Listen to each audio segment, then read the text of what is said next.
Welcome to The Explainer. Grab your coffee, get comfortable, because today we're keeping it completely real.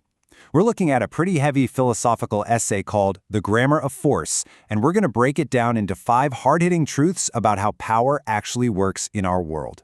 No academic jargon, no sugarcoating, just a casual chat about the raw mechanics of power and how you can actually navigate it in your own life. All right, let's dive into this. We're organizing this chat into a clear 5-point countdown. We're going to cover the reality of power, the hope trap, the fact that force has a price, the slow revenge of the weak, and finally, power in everyday life. Basically, we're taking ancient history and applying it directly to your Tuesday morning staff meeting. Let's start right at the foundation with idea number 1, the reality of power. Okay, to really understand this, we have to jump back to 416 BC. Picture this. The massive Athenian Empire rolls up to this tiny, neutral island called Milos with thousands of soldiers and basically says, submit to us and pay tribute or be destroyed. When the Melians argued for fairness, neutrality and justice, the Athenians dropped this terrifying piece of logic recorded by the historian Thucydides. They said, the strong do what they can and the weak suffer what they must. It literally translates to the big fish eats the little fish. The Athenians were arguing something philosophically terrifying here. They basically said justice and fairness, those only exist between equals. When there's a massive power imbalance, like a lion and a mouse, complaining about fairness isn't going to save you. The lion isn't violating a contract when it eats the mouse, right? It's just doing what lions do. Now you might be thinking, what does a war from thousands of years ago have to do with us? Well, this ancient essay translates directly to today. A massive big tech corporation crushing a small business, or a toxic boss bulldozing a junior employee. They operate on the exact same logic as that ancient Athenian army. The junior employee might be completely right on the facts. They might have the moral high ground, but without organizational leverage, the outcome is determined by who has the power, not who has the best argument. Correctness without power is really just an opinion.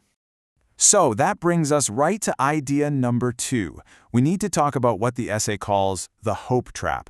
We have to stop lying to ourselves about the fatal mistakes the underdog constantly makes.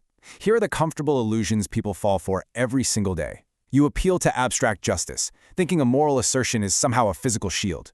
Or you misuse hope, assuming your boss's self-interest will magically align with yours just because, well, it would be nice. Or worse, you wait for fake allies, like betting your entire career on a coworker who promises to back you up in a big meeting, but suddenly finds their shoelaces absolutely fascinating the second the boss pushes back. These are totally natural human reactions, but strategically, they are absolute disasters.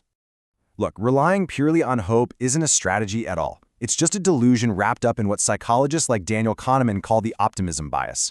As human beings, we constantly overestimate the probability of good outcomes and completely blind ourselves to the speed and severity of bad ones. When you're totally outmatched, hope is not a strategic resource. It's usually just the psychological residue of a strategy that's already failed. But hold on, because here is the twist for idea number 3. Force has a price. The big bad bullies, they don't actually win forever. Flexing pure muscle comes with a massive, exhausting price tag. Let's compare pure short-term force to long-term leverage. Bullying gets you exactly what you want today, sure, but you terrify neutral bystanders into teaming up against you. You create permanent enemies. Machiavelli understood this perfectly. He knew that relying solely on force is way too expensive because you have to constantly reapply it. Genuine leverage is about shaping the environment and earning a baseline of consent. Why? Because consent maintains itself for free. Let's look at what actually happened to Athens. Just 13 years after crushing that tiny island of Melos without an ounce of moral hesitation, the seemingly invincible Athenian Empire led its own army into total, absolute destruction in Sicily. It was a spectacular display of hubris and overconfidence. They understood power in theory, but completely failed to manage it in practice.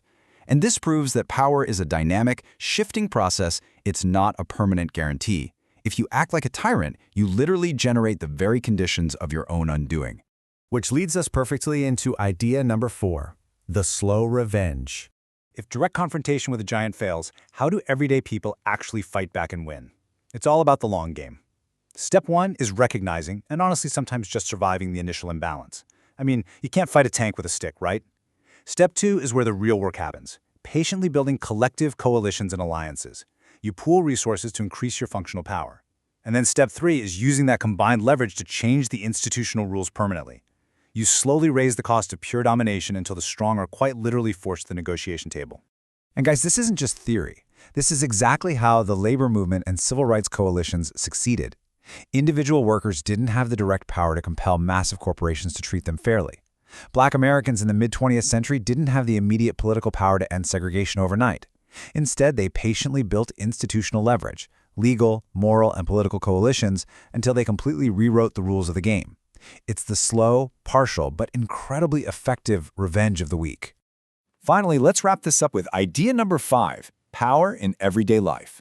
We've talked ancient history and geopolitics, but how does the grammar of force apply to your daily grind? Well, when you first enter the job market, schools and institutions teach you a very comforting lie, that merit is all that matters. They say if you're good at your job, you'll advance, but the harsh reality? Merit is totally useless unless you combine it with visibility, political skill, and social capital. The corporate world absolutely has its own grammar of force. So here are your real-world takeaways. Merit is necessary, absolutely, but it is not sufficient. Being right in an argument with a bad boss is not going to help you unless you've actually built the leverage, like maybe another job offer or a solid alliance with a senior executive, to back it up. And to put it bluntly, when it comes to your personal life, the person who cares less or needs the relationship less gets to set the rules. Also, please don't waste your energy on fake, ritualized arguments where the outcome has already been decided by whoever holds the power. Save your energy for when you actually have agency. The essay brings up this brilliant concept to protect yourself from manipulation. It's called epistemic hygiene. Sounds fancy, but it's basically a BS detector. When a boss or someone in power uses moral language, like telling you it's your duty to work the weekend for the team, run this counterfactual test in your head. Just ask yourself, would this person still be preaching these exact same moral rules if it cost them something personally? If the shoe were on the other foot, would they agree? If the answer is no, they aren't actually using morals. They are just using strategy dressed up as morality to get exactly what they want. So I'm going to leave you with this final kind of provocative thought. If you really internalize this essay, if you finally understand the cold, hard grammar of force and how power truly operates, does that mean you're obligated to act like a bully? The author argues absolutely not. The people who truly understand power are no longer blindly reacting to it. Once you master how power actually works, and you do the incredibly hard work to build your own leverage, you finally earn the freedom to choose not to be the bully. And in a world absolutely obsessed with force, having the power to choose restraint might just be the greatest power of all. Thanks so much for joining me on this explainer. I really hope this helps you navigate your world with a little more clarity. Catch you next time.